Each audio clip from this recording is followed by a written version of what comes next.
Hey everyone, welcome back to my channel. It's Sunday night, and that means it's time for me to let you know what I've been watching during the past week.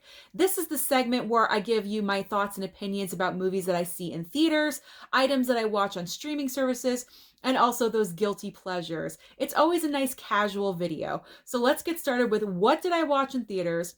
I did in fact go and see The 355 with Jessica Chastain. I mentioned that earlier in the weekend watch video. Now, I was excited about going to see this movie. I'm all about women empowerment and having a full female ensemble. That's something to be excited about. And I love kick-ass movies.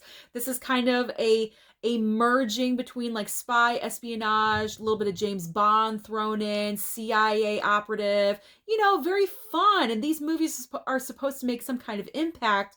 But unfortunately, The 355 did not do that for me. And I'm not even really sure why, because there were action sequences. There was a lot of chase scenes going on. They had some technological toys, but I'm not exactly sure what did not work for me.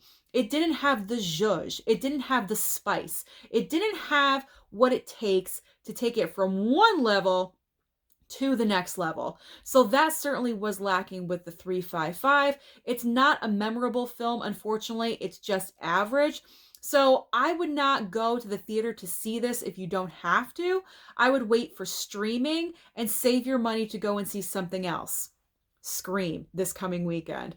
All right, so up next is streaming services. What did I watch on streaming this past week? I did watch Bruised with Halle Berry, also directed by her directorial debut actually, and I highly enjoyed this movie. I wasn't sure how I was going to feel about this film, but I gave it a chance and I was open-minded. And one thing that Halle Berry can do really well is just strip away all that glamour and get down and dirty and raw and real in a film and not care about what people are going to think, as long as she's being authentic in that role. She was amazing in this movie, and I have to respect the physical aspect of how she had to get into shape for this film. She takes a beating in this movie. I'm not exactly sure how much was her and how much was somebody else, but you can tell she definitely had to train for this film, and that's to be respected. It really, truly is. Now, there's one piece of this movie that I saw coming a mile away that I kind of wish they didn't go there, and that is the I'll just say the lesbian encounter that Halle Berry's character has with her trainer. Now, I really wanted them just to be friends, because that really bothers me when why do couples have to get together? Why can't they just be friends? Now, I understand the aspect of why her character needed that love in that moment. Totally understandable. But I just wanted them to be friends. That was the only thing that really bothered me about that movie. But other than that, I highly enjoyed watching it. I think she did a fantastic job directing this, and I would love to see her do more things in the future. So I really hope that she puts on the director cap again and does a different project.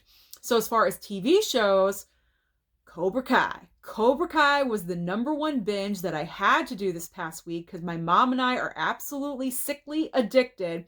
We binged this in 2 days.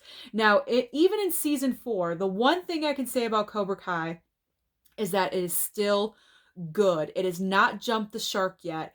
It could very easily do so, but this is credit towards the writing staff. They're keeping it fresh, they're keeping it real, and they're also still managing to surprise us, because that last moment in the last episode, I did not see coming. So just because of that, I'm hoping that Cobra Kai continues. I know that they're currently filming season 5 right now, I believe.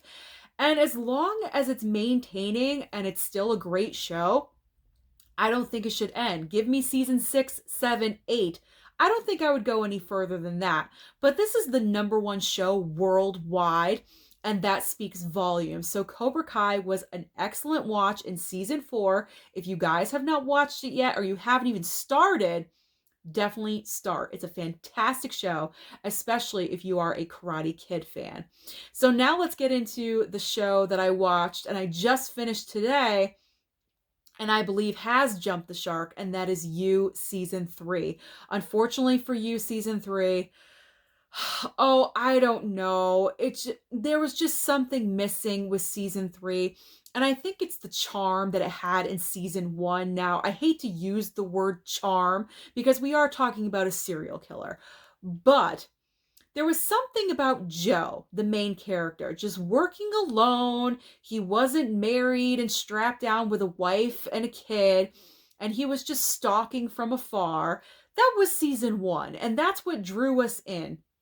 But for some reason, they decided to have him get married and settle down. Now, I know this is based off of a book or a book series, and you have to maintain some kind of loyalty to the original material. But I don't think they should have rushed in with his relationship with Love, who he meets in season 2. I think we should have spread out just a little bit. They shouldn't have gotten married right away, shouldn't have gotten pregnant right away. Maybe maintain that mystique of a relationship over a couple of seasons. And then season 4 and 5, okay, we can now have the crumble of the relationship and what happens in season 3. I don't know. Season 3 just did not work for. I don't want two serial killers because you had Joe and you had Love doing the same things at the same time. More so Love. She was doing more killing in season 3. And I just didn't want to see that. I want to watch Joe. I don't want to watch Love doing all the killing. So, I mean, spoiler alert, but this one's been out for a couple of months now. I think it came out in October. So you had plenty of time to watch this. So, in my opinion, You has jumped the shark, but it has been renewed for a season 4 that will debut sometime in the future. I don't know exactly when. I'm just hoping we can kind of get it back on track just a little bit and get back to what we enjoyed in season 1. All right, so let's go on to movies that I have seen before, and I do have a few here. So obviously I have to prepare for Scream. So I had to rewatch the entire Scream franchise. So here we go. So we have 1, 2, and 3, and also Scream 4. Mama Blu-ray and I watched all of these over the past 2 days. So I am definitely refreshed and I am all caught up. I am dying for the new movie. All the reviews have been so positive about this film. I am so excited to see this on Thursday night. I'm definitely going on Thursday. Nothing will stop me. I will go in a snowstorm. I really do not care. Up next is one of my favorite psycho movies, The Crush. And it's very appropriate because Valentine's Day is next month. So why not watch this and get ready for some psycho movies? But this is an iconic movie from my childhood. I would watch this over and over again. What does that say about me? I honestly have no idea. But it's always good to revisit this one. And then I was doing some chores around my room, and I always need something to watch on my TV while I'm doing my chores. And I put on Goodfellas. I did. My favorite movie of all time. It's been a while since I've seen it. And I needed a long movie because I was doing a lot of things. This is about 2.5 hours. So Goodfellas was an awesome choice. And then my mom wanted to watch something kind of new and a comedy. So I chose Free Guy. I went and saw this in theaters. It was a great fun time and I thought my mom would love it. So we watched Free Guy together. The whole family enjoyed it and had a great time. So now what about those guilty pleasures? What have I been watching for guilty pleasures the past week? Well, obviously, and just like that, I have to put that in there. This show is now going into the guilty pleasure category because I just can't keep talking about it singularly every single week. So I watched And Just Like That's latest episode, and then The Housewives, Orange County, Salt Lake City, and Ultimate Girls Trip on Peacock. That was a great watch. I binged the entire thing in 1 week. So that is everything that I've been watching lately. Let me know down below what you have been watching. Don't forget to like and subscribe, and I'll see you next time.